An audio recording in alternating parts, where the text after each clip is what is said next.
How you going? My name's Matt, and as you've probably figured out, I like to make things. I've been working on testing some epoxy, as regular viewers will note. Finally got some sample bits from Elichem, their deep cast 1.5 litre kit. You'll note the special tape on the top to stop leaking.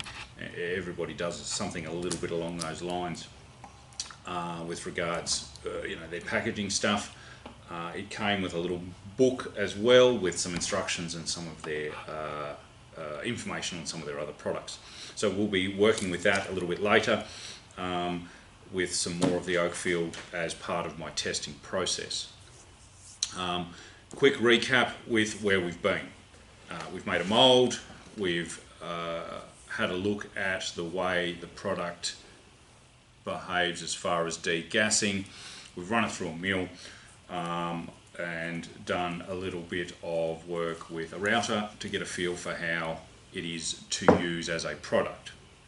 Since my last video, I have sanded both products to 1500 grit and given a test polish in a couple spots.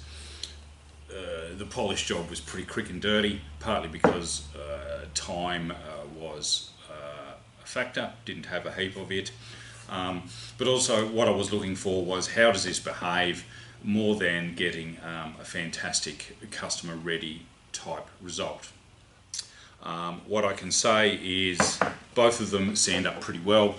Once the product is properly set, they behave the way most epoxies do.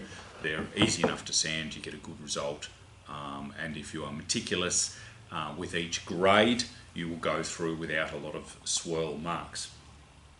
There are some scratches and swirl marks in these because, as I said, quick and dirty, did it pretty fast.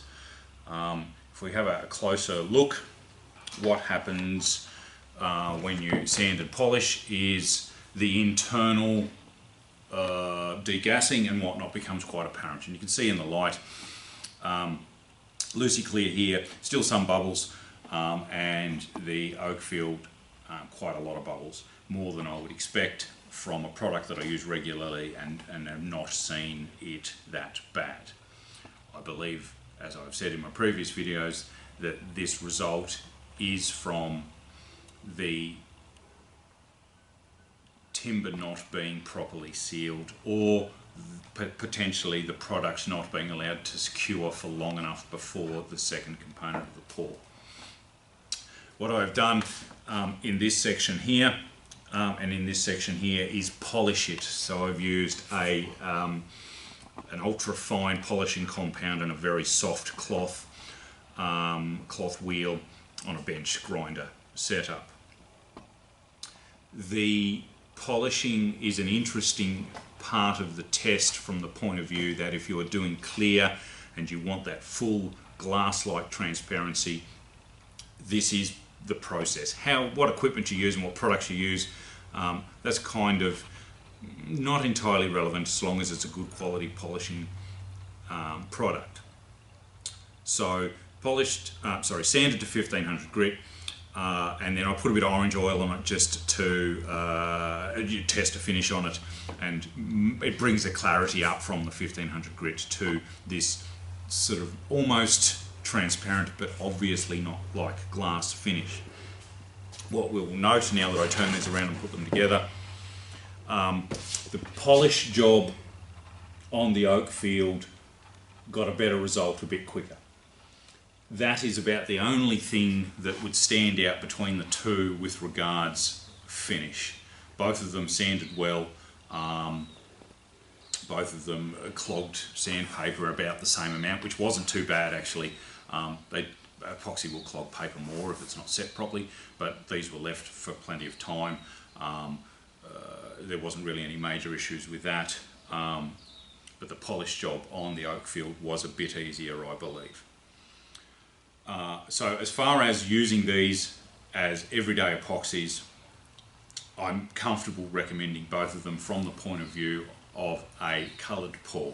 And a good example of that is this. This is an offcut for bedhead for a client that I delivered yesterday, which is part of why I've been a bit slow with the rest of this test series. So this is Oakfield product with an Elechem tint in it. The Elechem tint is emerald green. It is fabulous, a really nice tint. The bubbles or the degas in this was not a problem. This is a pour, as you can see, is quite thick. It was perhaps 8 or 9 litres, quite a big pour. The sand back to 400 I did on this, finished with Rubio Monocoat. There is no evidence of bubbles in the finished product. The Lucy Clear will behave the same, if not slightly better, based on what you can see here. For colours and opaque finishes, both of these products are excellent, and their price point makes them quite palatable. There are brands out there that make claims, believable claims, that they will degas better. The reality is they also cost nearly twice as much for that better result. Having said that, if you want crystal clear glass finish, that's the product to go for. I'll tell you who they are, but because they didn't give me any free product, I will stick with the names of the brands that have supported what I'm doing here. Shortly we will stop this part of the video and move outside where I'll do a test on the strength of the product. I have a book press, which you may have seen in some of my Instagram posts. I've recently tested it and it split this. Now it's pine, it's pretty light, but it's still 30-something mil thick, and it split that pretty easy. Certainly didn't see the end of the pressure it can apply, so we're going to apply that type of pressure to both of these and see what happens. That is about all I want to cover for right now. If you are curious about how to make a round mould, this stuff is garden edging.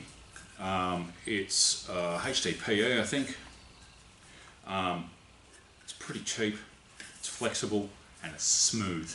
And so I've got a mould sitting here on the table because I didn't have a piece of timber big enough, flat enough, sitting around. I've made the mould on here. It's taped up. It's pretty much the process that I've discussed with you in the past. There's a bit of mulga in there. I'll put my clamps on, a bit of weight, and pour in that, and then cut the silicone off of the edge, and the whole thing will just peel off. I've got my mould release in it. I've talked about how I like that. This it's a bit of an experiment, but unless it fails, in which case I will learn some lessons. This is, I believe, going to be a pretty good thing. Alright, so we'll go and do a strength test and we'll see how that goes. Right, so here we are with my book press set up. It's pretty basic what I'm going to do. Set the thing in there like that, put this on top like this, and then we'll wind it down and we'll see how much pressure we can apply without, well, until failure is kind of what I'm looking for. And that will give us an idea of how strong these products are, particularly in relation to the plywood, and also we'll see what happens with the join. Already I can feel the amount of pressure that I'm applying is greater than I needed. And there we go. What we can see here, there was the timber and the join. That's a little bit surprising. There was a fair amount of pressure, certainly more than I would expect from, say, standing on it, and that was the Lucy Clear.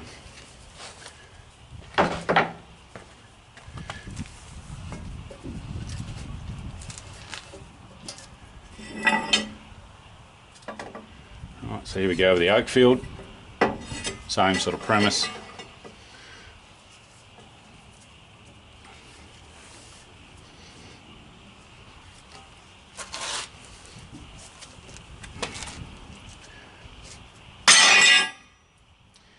again, right on the joint.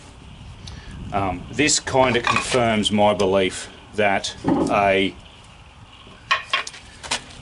sealed edge is weaker than a direct join, as I prefer to do. Now, the downside is bubbles. Right, so I went back inside and had a bit of a think, and I showed you this board before, right? It's a bit thicker than the others, but it is a poor straight without a sealed edge. Now, my belief is this is stronger. Certainly, we're working with mountain gum here, so this is an Aussie hardwood. It's pretty strong. I'm going to put it in so that we've got a join here and timber here. I'm going to apply the pressure sort of in the middle, like this, about there, and we'll see how it feels. And you'll have to take my word for it about how much pressure I apply relative to the others, but we'll see how this goes as far as how much pressure and where it actually breaks.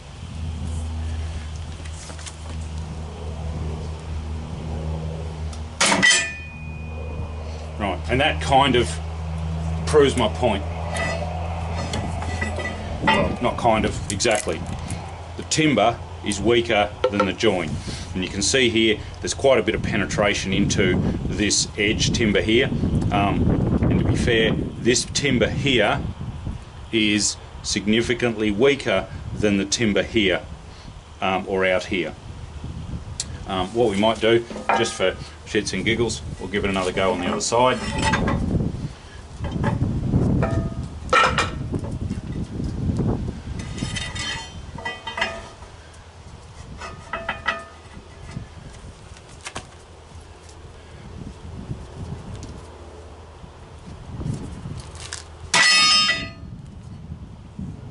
Again, it's the timber that's let go.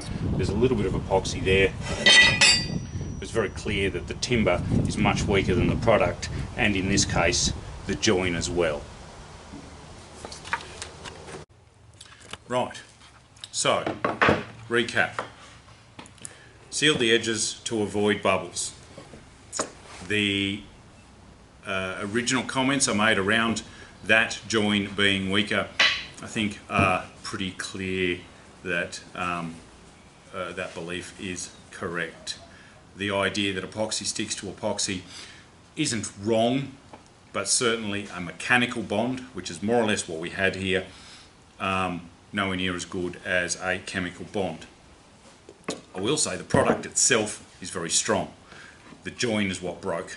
The shear here is identical on both, and I would say, without wanting to be definitive, I would say this is to do with the position of the most amount of pressure from the book press on the item, and the shear point started at the same for both products. Are they strong? Yes. The amount of pressure that I applied to break these was significantly more than was required to break this pine, and this pine, and I didn't video it, but you know, like I could jump on it and it wasn't going to break. So I feel like the products themselves are strong enough, and if you're doing a coloured pour, don't seal the edges because the strength is significantly better, as you can see from this test.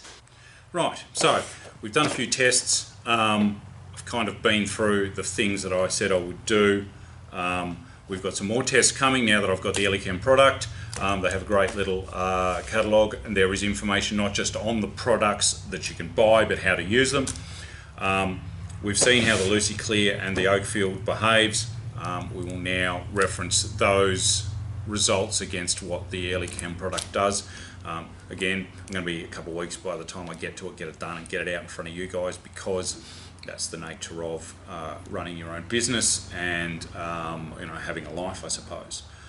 In the meantime, thank you for being patient with me as I sort of try my hand at making content rather than things. I hope these are helpful for you. I hope you get to choose the product that is the best value for your project. I'm certainly not down on the more expensive products. I believe they have their place, particularly for projects that are transparent. However, for your daily having a crack at home, playing in the shed, anything with colour or tint in it, these two brands definitely worth using, represent excellent value for money, pretty strong, all things considered, and very reliable, predictable products. In the meantime, I thank you for your time. Do chuck me a subscribe or a like. Go and check out www.mwat.com.au. There will be more information about these brands and these products on my website, and you can see some of the other things that I make. Thanks again, and have a great day.